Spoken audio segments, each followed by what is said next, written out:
শ্যামনগর থেকে চন্দননগরের পথে গঙ্গাবক্ষে ভ্রমণ করছি। সামনেই আসছে রাখি, তারপরেই দুর্গাপুজো। মানে বাঙালির ফেস্টিভ্যাল সিজন কিন্তু একদম শুরু হয়ে গেছে। আর ফেস্টিভ্যাল বলতেই সবার আগে যার কথা মাথায় আসে সেটা হলো মিষ্টি। চন্দননগর মানে আশা করি বুঝে গেছেন, চন্দননগর জগদ্ধাত্রী পুজো ছাড়াও যে কারণে বিখ্যাত সেটা হচ্ছে চন্দননগরের বিখ্যাত সূর্য মোদকের জল ভরা। আজ একটু গল্পগুজব করব আর জেনে নেব সূর্য মোদকের কিছু জানা ও অজানা তথ্য, আর তোমাদের সাথে সেটা ভাগ করে নেব। চলো তাহলে শুনতে থাকো তোমরা, আর কেমন লাগলো অবশ্যই জানাবে, পুরো ভিডিওটা দেখবে।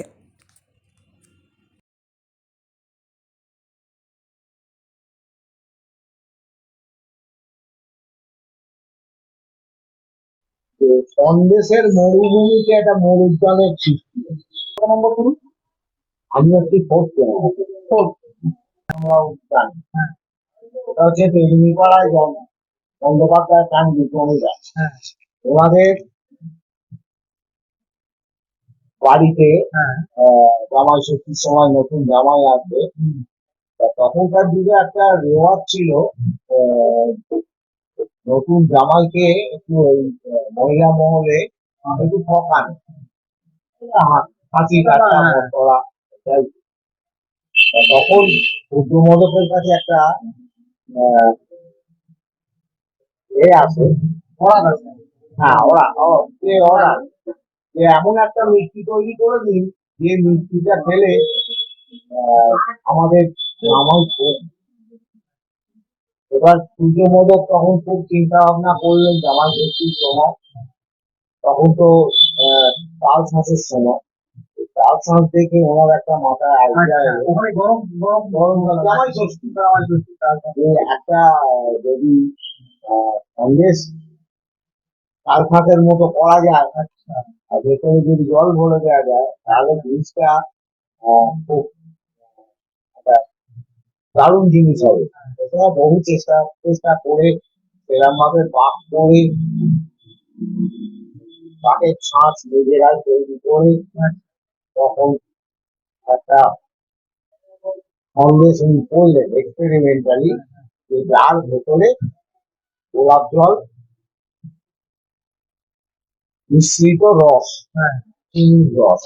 চিনি তো তখনকার ফলে ছিল না, তখন ওটাকে গুলকে চিনি করে নিত, সেই প্রসেসটাকে বলতো দোলো। দোলো দোলো দোলো এই দোলো করে দোলোর রস দিয়ে গোলাপ জল দিয়ে করে উনি পাঠিয়ে দিয়ে জমিদার। এবার জমিদারের জামাই যখন ওটা কামড় দিল, শীতে জলটা গরমের পাঞ্জাবিতে পড়ল। এটা আজও আজও বহু লোকের ওই জিনিসটা হয়, যারা জল ভরার সম্পর্কে জানে না। বহু লোক আমরা দোকানেও দেখেছি, এরা কামড় দিলে জলটা গায়ে পড়ে, এটা হয়।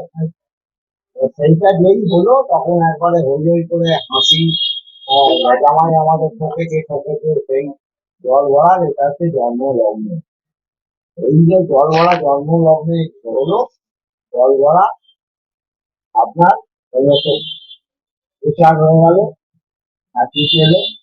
তার সময় আমাদের এই প্রতিষ্ঠান থেকে সেই ধারাটাকে ধরে রাখা হলো, সেই ধারাটা আজও ধরা আছে। সেই প্রসেসে আমাদের আজও কাজ হয়, আজও আমাদের জল ভরার ভেতরে জলটা ইনট্যাক্ট থাকে অন্তত 5 থেকে 6 দিন চলে আসছে। তারপরে এটা প্রচুর সমাজের বিভিন্ন ভিআইপিরা এটা পেয়েছেন সময়, এবং এটা আজকে একটা ব্র্যান্ডে পরিণত হয়ে গেছে। গোলাপ জল, গোলাপ জলটার একটা কাহিনী আছে, এটা কিন্তু জানাবেন।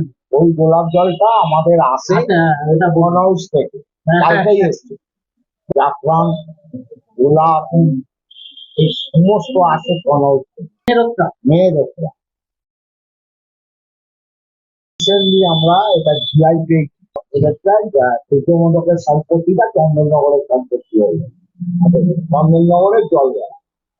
তাই এটা দরকার ছিল, এটা আপনার গ্লোবালি এর একটা মার্কেট যদি তৈরি করতে হয় তাহলে জিআইটা প্রয়োজন।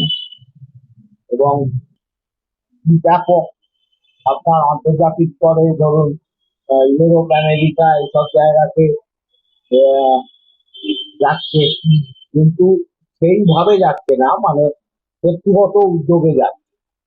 এটাকে মানে আমরা পাঠাচ্ছি এরকম বিদেশে এরকম নয়।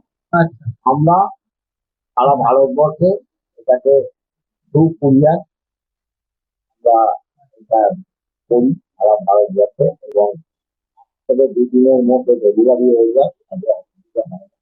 আন্তর্জাতিক স্তরে এটাকে নিয়ে যেতে গেলে আমাদের একক প্রচেষ্টায় হবে, সরকারকে উদ্যোগ নিতে হবে। সরকারি উদ্যোগ না হলে এটা ব্যাপক একটা বিদেশি মুদ্রা রোজগারের একটা সম্ভাবনা আছে। আজকে আমাদের দেশের বাচ্চারা ক্যাডবেরি, পিজা, হ্যাঁ, কোকা কোলা এগুলো বলতে পাগল। আমার ইউরোপ বা ওই আমেরিকার বাচ্চারা কেন সন্দেশ, রসগোল্লা, পান্তুয়া বলতে পাগল হবে না? এই প্রচেষ্টা কিন্তু আমরা করি। এবং কেন হবে না? এবং এত খাদ্যগুণ সম্পন্ন খাবার, সন্দেশের কোনো সাইড এফেক্ট নেই।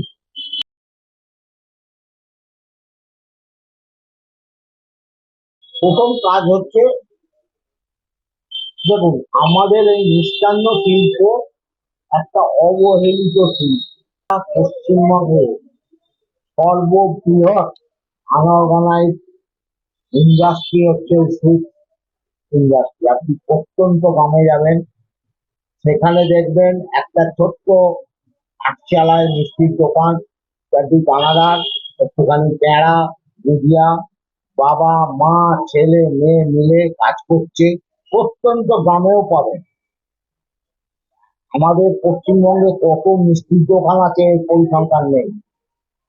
আমরা কখনো বলি 5 লাখ, কখনো বলি 7 লাখ, এইরকমই হবে। এবং এটা হচ্ছে সর্ববৃহৎ আনারগাঁওয়ের পুরোটা। কেননা আপনি যদি অ্যাভারেজে 5 জন করে কর্মচারী একটা দোকানে ধরেন, তাহলে 5 লাখ যদি দোকান হয়, 25 লাখ ফ্যামিলির কর্মসংস্থান হচ্ছে ডাইরেক্টলি। আর ইনডাইরেক্টলি আরো হ্যাঁ, আরো মানে বিশাল ব্যাপার এটা। এটা নিয়ে কিন্তু কোনো কেউ ভাবে না, কেউ ভাবেও নি।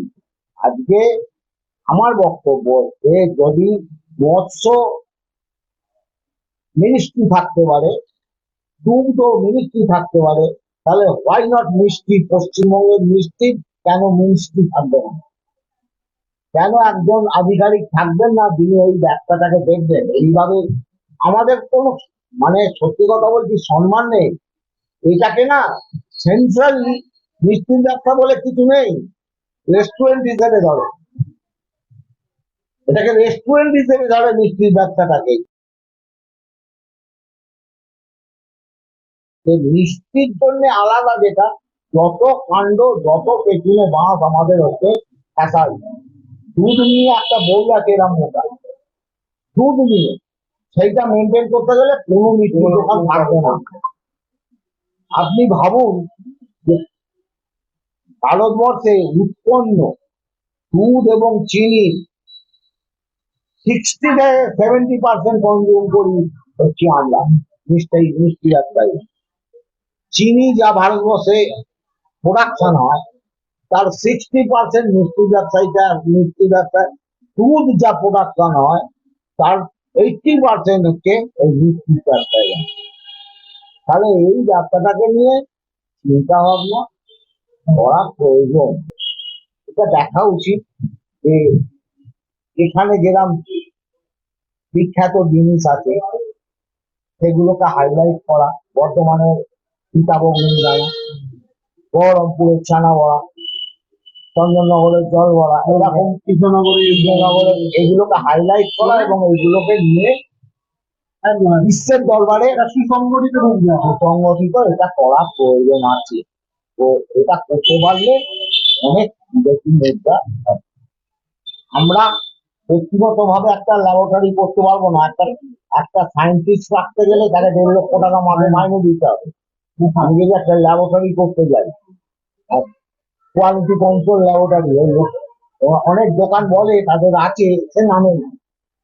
ওই কোয়ালিটি কন্ট্রোল ল্যাবরেটরির কোনো ভ্যালু নেই। কাজে এটাকে নিয়ে সরকারি স্তরে চিন্তা করতে হবে, এবং এটা যদি সরকার মনে করে আমাদের দেশে আমরা আমাদের বিভিন্ন অ্যাসোসিয়েশন আছে, পশ্চিমবঙ্গে দুটো তিনটে অ্যাসোসিয়েশন আছে, এবং আমরা নিজেরা ব্যক্তিগত উদ্যোগেও আমরা এগিয়ে যেতে পারি।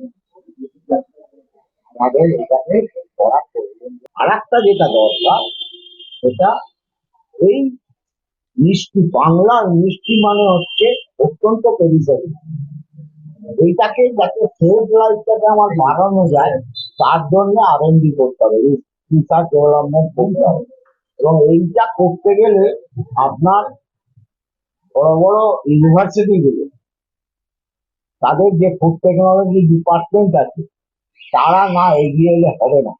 জল ভরা সন্দেশ ছিল, কিন্তু রবীন্দ্রনাথ ঠাকুরের প্রিয় মিষ্টি লোকমুখে মানে সেটা হচ্ছে রবীন্দ্রনাথ ঠাকুরের অত্যন্ত প্রিয় মিষ্টি ছিল মতিচুর সন্দেশ।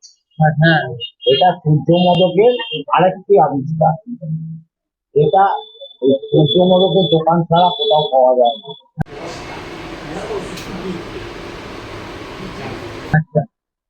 ওনাকে যখন প্রথম মতিচুর সন্দেশটা দেওয়া হয়েছিল, কাঁচা গোল্লার মতো সাদা টকটকে, মতিচুর সন্দেশের একটা বিশেষত্ব হলো, এরা ভালো করে ধরলে না, একটু চাপ করলেই ওটা ভেঙে ঘুরিয়ে যায়।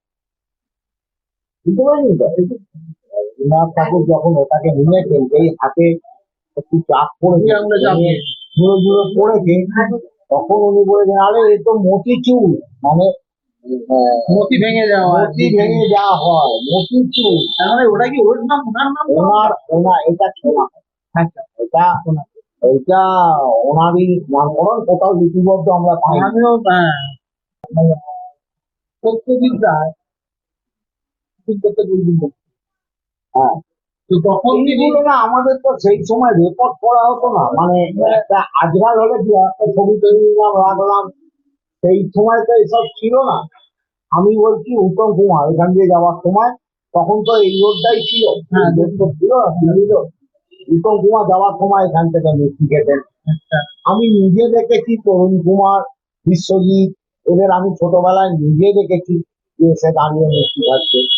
হ্যাঁ, এরকম বহু সেলিব্রিটি যারা, সে আপনার সাংস্কৃতিক জগতেরই হোক বা সাহিত্য জগতেরই হোক, সন্দীপ চট্টোপাধ্যায় এসে বিকলন দিতে দিয়ে গেলেন, পিসি সরকার এলেন, গেলেন, বললেন, জল ভরা ভেঙে বললেন, এ তো ওয়াটার অফ ইন্ডিয়া।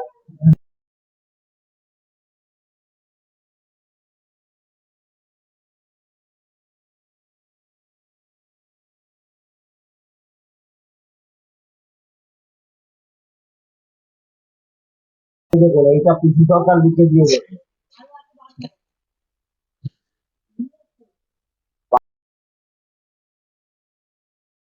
কিন্তু আবার ভালো সম্পর্ক। মমতা ব্যানার্জি তখন ওই বাচ্চাই দিকে ওখানকার জল ভরা সন্দেশ খাইয়েছিলেন, আর মালপোয়া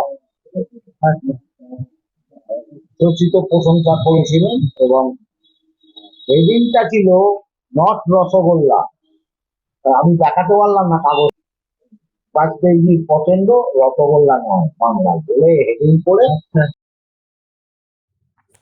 তাহলে কেমন লাগলো অবশ্যই জানিও। আর নতুন কোনো যদি তোমাদের সাজেশন থাকে সেটাও কমেন্ট বক্সে লিখো। Thank you so much for watching.